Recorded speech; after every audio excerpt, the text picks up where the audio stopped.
ನಮಸ್ಕಾರ ವೀಕ್ಷಕರೇ, ನಾನು ರೇಷ್ಮಾ. ನೀವು ನೋಡ್ತಾ ಇದ್ದೀರಾ ಕರ್ನಾಟಕ ಪವರ್ ಟಿವಿ ನ್ಯೂಸ್. ಇದೀಗ ಈ ದಿನದ ಪ್ರಮುಖ ಹೆಡ್ಲೈನ್.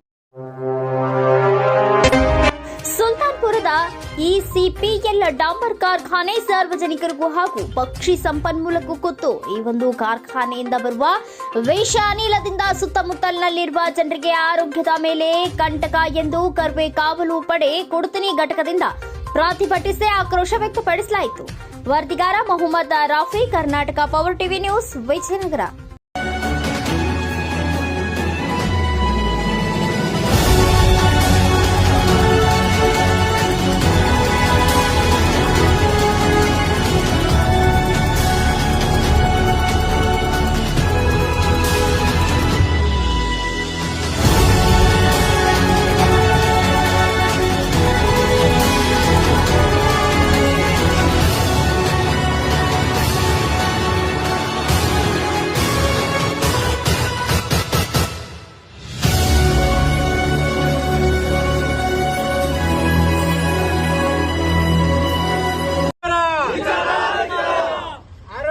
ಹದಗೆಡಿಸುತ್ತಿರುವ ಇಜಿಪಿಎಲ್ ಕಾರ್ಖಾನೆಗೆ ಆರೋಗ್ಯವನ್ನು ಹದಗೆಡಿಸುತ್ತಿರುವ ಇಜಿಪಿಎಲ್ ಕಾರ್ಖಾನೆಗೆ ಜನರ ಪ್ರಾಣವನ್ನು ನೀಗುತ್ತಿರುವ ಇಜಿಪಿಎಲ್ ಕಾರ್ಖಾನೆಗೆ ಜನರ ಪ್ರಾಣವನ್ನು ನೀಗುತ್ತಿರುವ ಇಜಿಪಿಎಲ್ ಕಾರ್ಖಾನೆಗೆ ಆರೋಗ್ಯವನ್ನು ಹಾಳು ಮಾಡುತ್ತಿರುವ ಇಜಿಪಿಎಲ್ ಕಾರ್ಖಾನೆಗೆ ವಿಷ ಅನಿಲವನ್ನು ಹೊರಸೂಸುತ್ತಿರುವ ಇಜಿಪಿಎಲ್ ಕಾರ್ಖಾನೆಗೆ ಹೋರಾಟ ಹೋರಾಟ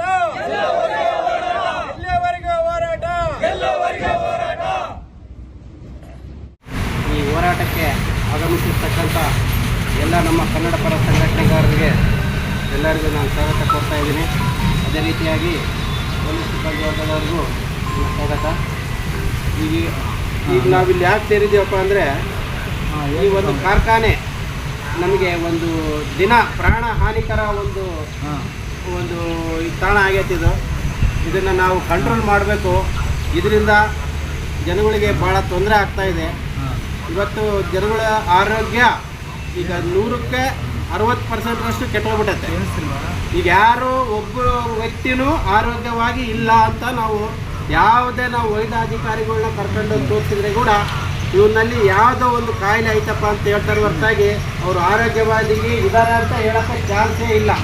ಈ ನಮ್ಮ ಸುತ್ತಮುತ್ತ ಹಳ್ಳಿಗಳಲ್ಲಿ ಎಲ್ಲ ಆಗಲಿ ಈ ಒಂದು ಇಜಿಪಿಎಲ್ ಕಾರ್ಖಾನೆ ಇಲ್ಲ.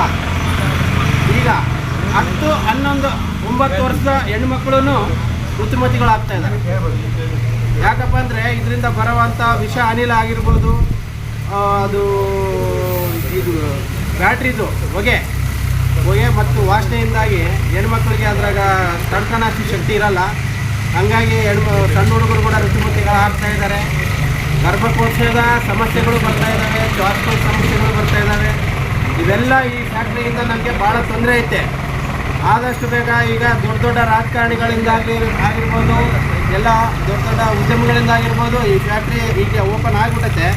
ಇದನ್ನೇನು ಮಾಡೋಕ್ಕೆ ಬರೋದಿಲ್ಲ. ಇದ್ದದ್ದನ್ನೇ ನಾವು ಇದರಿಂದ ನಾವು ಸರಿಯಾದ ಒಂದು ವ್ಯವಸ್ಥಿತವಾಗಿ ನಡೆಸ್ಕೊಂಡು ಹೋಗ್ಲಿ ಅಂತೇಳಿ ಇವ್ರನ್ನ ಕೇಳ್ಕೊಂಡು ನಮಗೆ ಆರೋಗ್ಯ ದೃಷ್ಟಿಯಿಂದ, ಈಗ ಎಲ್ಲರನ್ನ ಆರೋಗ್ಯ ಕಾಪಾಡೋ ದೃಷ್ಟಿಯಿಂದ ನಮಗೆ ಇವರು ಅಲ್ಲಿ ನಮ್ಮ ಕುಡ್ಸ್ನಾಗ ಒಂದು ಆರೋಗ್ಯ ಕೇಂದ್ರ ಸ್ಥಾಪನೆ ಮಾಡಬೇಕು ಅಂತೇಳಿ ನಾವು ಇವತ್ತು ಅವರಲ್ಲಿ ಒಂದು ಮನವಿ ಮಾಡ್ಕೊಳ್ಳೋಣ್ರಿ. ಮತ್ತು ಇನ್ನು ಆರೋಗ್ಯದ ಬಗ್ಗೆ ಮುಂಜಾಗ್ರತಾ ಕ್ರಮಗಳನ್ನು ತೆಗೆದುಕೊಳ್ಬೇಕು. ಇದರಿಂದ ಭಾಳ ಸಮಸ್ಯೆಗಳಾಗ್ತಿದ್ದಾವೆ. ನಾವು ಕೂಡ ಎಲ್ಲರೂ ಯುವಕರು ಇದ್ದೀವಿ, ಎಲ್ಲರೂ ಇದ್ರ ಮೇಲೆ ಧ್ವನಿ ಎತ್ತಬೇಕು. ಇಷ್ಟು ದಿನ ನಾವು ಬಿಟ್ಟು ಇವ್ರಿಗೆ ಎಕ್ಸಾಮ್ ಮುಗಿಲ್ದಂಗೆ ಮಾಡ್ತಾಯಿದ್ದಾರೆ. ಈಗ ಒಂದು ಸಣ್ಣ ಫ್ಯಾಕ್ಟ್ರಿ ಅಂತೇಳಿ ಮಾಡಿದ್ರು, ಬರೀ 500 ಅಂತ. ಈಗ 2000ವರೆಗೆ ಅದನ್ನು ಅವಲೇ ಬೆಳೆಸ್ಬಿಟ್ಟಿದ್ದಾರೆ. ಉತ್ಪಾದನೆ ಜಾಸ್ತಿ ಮಾಡಿ ಇನ್ನೂ ಸ್ವಲ್ಪ ಜನ ಸಾರಿ ಅಂತೇಳಿ ಇವರೆಲ್ಲ ನಮ್ಮನ್ನು ಇದು ಮಾಡ್ತಾಯಿದ್ದಾರೆ. ಹಂಗಾಗಿ ನಾವು ಸ್ವಲ್ಪ ಇದ್ರ ಮೇಲೆ ಜಾಗ್ರತೆ ತಗೊಂಡು ಇವತ್ತೇ ಅಲ್ಲ, ಇನ್ನು ಪ್ರತಿದಿನ ಇದೇ ಹೋರಾಟ ಮಾಡೋಣ್ರಿ. ಇದೇ ಹೋರಾಟ ಮಾಡಿ ಈ ಫ್ಯಾಕ್ಟ್ರಿಗೆ ನಮಗೆ ಆರೋಗ್ಯವನ್ನು ಸ್ಥಿತಿ ಮಾಮೂಲು ನಾರ್ಮಲ್ ನೀತಿ ಬರುವಂತೆ ಹೋರಾಟ ಮಾಡೋಣ್ರಿ ಅಂತೇಳಿ ಎಲ್ಲ ನಮ್ಮ ಕನ್ನಡ ಪರ ಹೋರಾಟಗಾರರಲ್ಲಿ ನಾನು ಕೇಳ್ಕೊತಾ ಇದ್ದೀನಿ. ಈ ಫ್ಯಾಕ್ಟ್ರಿ ಹಿಂಗೆ ಬಿಟ್ಟಂಗೆ ಹೋದಂಗೆಲ್ಲ ನಾವು ಹೆಂಗೋ ಬದುಕ್ಬಿಟ್ಟಿವಿ 40 ವರ್ಷದವರೆಗೆ. ನಮ್ಮ ಹುಡುಗರು ಮಕ್ಕಳು ಮರಿ ಕೂಡ ಬದುಕಕ್ಕೆ ಇಲ್ಲಿ ಚಾನ್ಸ್ ಇರೋಂಗಿಲ್ಲ. ಈ ಫ್ಯಾಕ್ಟ್ರಿ ಇದ್ರಾಗಿನ ಒಂದು 10-15 ವರ್ಷ ಕೂಡ 15 ವರ್ಷಕ್ಕೆ ಅವರು ನಮಗೆ ಆಗ್ಬಿಡ್ತಾರೆ.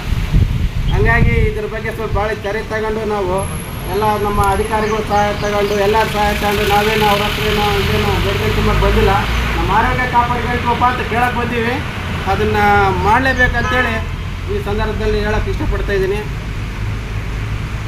ಇನ್ನು ನಮ್ಮ ಮುಂದಿನ ಇದು ಬಾಯ್ ಸುಕುಮಾರ್ ಅವ್ರು ನಡೆಸ್ಕೊಡ್ಬೇಕು.